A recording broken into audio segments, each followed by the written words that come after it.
Wind Rises is directed by Hayao Miyazaki, and this is another Studio Ghibli film once again. And this was considered to be his final film. He retired after this film. This was his last film as a director, as a filmmaker. But recently he has officially come out of retirement to work on one final film where it's going to be released next year. And so I'm very excited for that, and I'm a Studio Ghibli fan, always. And I really enjoyed making my anime review for When Marnie Was There. So I thought, let's do the same thing for Wind Rises and many, many more. I want to review as many Ghibli films as I can, because anime is important.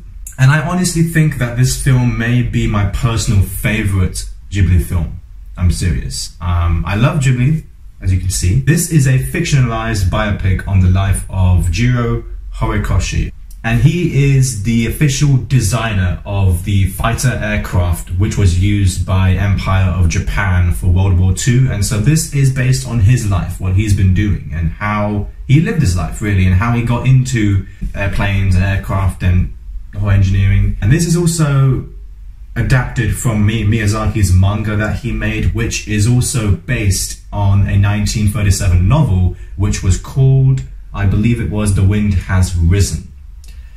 As soon as the film starts, I was in. I was completely in. The animation is obviously undoubtedly incredible, but it's the music that they used. The composer, the score by Joe Hisaishi is beautiful. And it just does not get enough credit because it's just such a peaceful, soothing sort of tone that you hear from a lot of Ghibli films. But this one was very, very different. And this whole film is very different. From this moment, it's such an ambitious and a thought-provoking vision that he presents. Miyazaki is just beautiful, and some of the most beautifully realized visual work that I have seen for quite some time. Miyazaki is in my top three. He's one of my top three favorite directors. There's Denis Villeneuve, there's Nolan, and there's Miyazaki. And because of the work that he's done for Spirited Away, My Neighbor Totoro, Castle in the Sky. But like I said, this film is so different compared to all his recent work, to his other work, because it's not particularly fantasy. You see a lot of his films, and they're a lot of fantasy, adventurous type of films. This is a very serious. It's a very serious drama. It has a little bit of fantasy in there, a little bit of heartwarming tone in there. It's a biopic, so it's based on a true story. It doesn't solely rely on an action spectacle, but it's more to do with the story and the narrative, really. I've seen this film twice, and I watched the Japanese version first, and then I watched the English dubbed version. And I gotta say that both of them are fantastic. I think the voice acting for both of them are great, but the English one especially, there's a lot of great people in there. Joseph Gordon-Levitt is in this film. He is starring as the main protagonist, as Jiro himself. He does a stellar work. His voice is so perfect for the role. I felt like I connected more to his voice than the actual version. And that's quite rare nowadays, and I just love how a film does that to me. And such as other Studio Ghibli films, such as When Marnie Was There, they did make me cry. This one, it didn't particularly make me cry, but it made me feel guilty with the fact that I did not cry. I wanted to watch it again so I could actually cry. And the film that makes me want to do that really, really does stand out to me. And it made me realize that I've never really felt like this quite some time, and I think it's just perfect. I really do. I really did connect with all the characters. There is some humor in there, but it's very, very realistic, serious, normal sort of humor. It's a very, very mundane looking film, but I just love that because there's something about anime, the animation style of Japanese animation, the way that it's juxtaposed with the genre of drama and the serious topic. I think it just works, and I think that's astounding work. And I gotta say once again, the style, the animation, I can't say enough great things about it. It's my favorite type. It's my favorite type of animation. And don't get me wrong, all the animation that Disney uses and Pixar, and the humor as well that we are used to seeing in Hollywood and America is great and all, but there's something about it being so special in the culture of Japan, and the film industry there is so much more mature, and it's just for everyone, really. Kids can enjoy. My little brother actually watched this before me, and he's really getting into a lot of anime now. He's loving Ghibli films.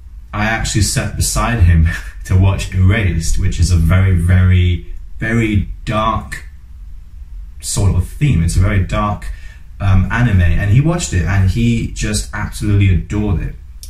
And he watched this and he called me up, and he just couldn't say nice things anymore. He couldn't say any bad things, what I'm trying to say, about this film. It really stuck to him, and it's just great to see him as an example, as a little kid, just appreciating films in a genre like this. And it just makes us so happy because he likes it all. He likes it all animation. But you can tell that when a little kid or whatever is touched by something so heartwarming and so, you know, just really gets to you, that's special. I do understand that people may have one flaw of this film, and it's the pacing. I really don't think so. I do understand why people would say this. At the middle, I can see it, but at the same time, the way I felt about the film, because of the characters, because of the story, because it kept me going, I didn't have that problem even watching it second time. And it didn't really bother me. I just wanted to see the characters as much as I possibly could. And so in a way, I was glad that the film was longer than I expected it to be. I didn't have a problem with that. I'm going to give The Wind Rises an A+. It's my favorite Ghibli film thus far. I've not seen them all. I have a lot more to see. This film has everything that I wanted it to have, really, because like I said before, this is not particularly a fantasy looking film. It does have some fantasy elements in it, where there are some dream sequences which really do motivate the main character Jiro to follow his dreams, ironically. And it's such a great thing, because to see that, and then to see a film like this mostly aimed at an older audience, of course they will appreciate this more. But like I said before, and I gave my little brother as an example, it's just that you will never encounter this in the latest CGI Hollywood animation films that are there right now. It's just that there are a lot of references to dreams and death. It's just so great that he is so unapologetic of blowing the fantasy, and we're replacing those with a lot of realist elements. And it's just that this quote that one of the characters says, and he says that dreams are convenient, one can go anywhere, and it has a lot of fantasy elements in it, but it's also very true, and it's so inspiring as well. And I can see why a director like Miyazaki would go towards this sort of theme in a film. It's just so inspirational to a person like me who wants to obviously do this in the future. You know, you want to be a filmmaker. I want to be a filmmaker, and watching films like this, it's heading towards a positive direction. What were your thoughts about Miyazaki going towards a realistic version in a film? I do apologize for the sound, but thank you for watching, and I'll see you guys very soon. Thank you.